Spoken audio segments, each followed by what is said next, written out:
100 ឆ្នាំក្រោយអ្នកដែលមកនៅលើទឹកដីយើងនោះគឺជាម្ចាស់ស្រុកអ្នកដែលជាម្ចាស់ស្រុកខ្លាចជាជនជាតិទៀតដីដោយសារយើងមិនមានច្បាប់មួយណាចងជើងពួកទាំងអស់អញ្ចឹងហើយនៅលើពិភពលោកក៏មានបញ្ហាដូចគ្នាដែរអញ្ចឹងថៃហ្នឹងមករស់នៅលើទឹកដីយើងជា200ទៅ300សតវត្សក្រោយបានគេវាយយកក្រុងណាមួយដែលគេពេញចិត្តដោយសារគេមានអ្នកដែលអាចយល់អំពីភូមិសាស្ត្រឬក៏ប្រវត្តិសាស្ត្រច្បាស់លាស់គេណូតទុកទៅដល់គេធ្វើជាគេហៅថាជាប្លានដ៏ធំបាទជាប្លានដ៏ធំអញ្ចឹងសម័យនោះយើងអត់ទាន់បានវាយជាមួយថៃវិញទេវាយជាមួយតែជ្វាទេតែជ្វាសពថ្ងៃនៅណាទៅឥណ្ឌូនេស៊ីបាទអញ្ចឹងឥណ្ឌូនេស៊ីនេះគឺធំមកសម័យនោះវាយតែជាមួយប្របាទជ័យម៉ាន់ទី2ទេបាទអញ្ចឹងប្របាទជ័យម៉ាន់ទី2មិនមានទ័ពណាទៅតទល់ជាមួយជ្វាបានទេ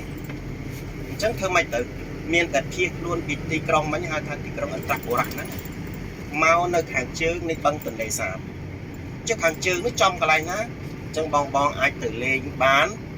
កន្លែងទួលនោះមួយខែនេះគឺពេញមកស្អាតហើយអ្នកដែលប្រកែកជាធ្វើ content អីចេះ selfie អីហ្នឹងណា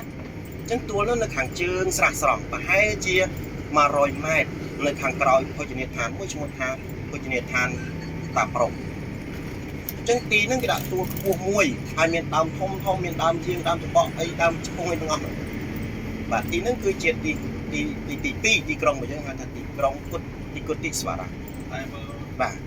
អញ្ចឹងទីក្រុងគុតិស្វារៈនៅកន្លែងដែលយើងនៅលើឡាននេះសម័យដើមសិទ្ធិប្រៃដែរបាទតម្រៃខ្លានៅពេញហ្នឹងទៅណាអញ្ចឹងយើងទៅនៅក្នុងហ្នឹងទៅប៉ុន្តែយើងនៅកន្លែងស្រះស្រង់ហ្នឹងពិបាកបន្តិចថ្ងៃណាយើងដើរទៅលេងនៅក្នុងហ្នឹងទៅទូរស័ព្ទរបស់យើងហ្នឹងដាច់សេវារហូតយើងទេអាកើតទេមែនដោយសារតែផ្នែកតំបន់ហ្នឹងដីទាំងអស់នោះវាមានជាតិអាលុយមីញ៉ូមណាមួយដែលអាចផ្ដាច់ប្រព័ន្ធទូរស័ព្ទបានមិនថាទេអូទេអីទេយើងអាចទេទៅវាលឺឆេតឆតហ្នឹងបាទអញ្ចឹងហើយប្របាទជ័យម៉ាន់ទី7ហ្នឹងក៏អត់ប្របាទជ័យម៉ាន់ទី2ហ្នឹងក៏អត់ទាន់បានរៀបចំក្រុងហ្នឹងឲ្យបានម៉ត់ចត់ផងដែរពីព្រោះមករស់នៅជាបណ្ដោះអាសន្ន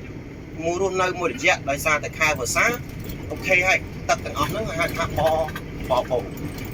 បាទប៉ុន្តែខែប្រាំងទឹកនោះអត់មានទេបាទជីកដណ្ដូងចាប់ពី15 ម៉ែត្រទៅសម័យនោះគេអត់ប្រើជីកដណ្ដូងទេគេប្រើស្រះទឹក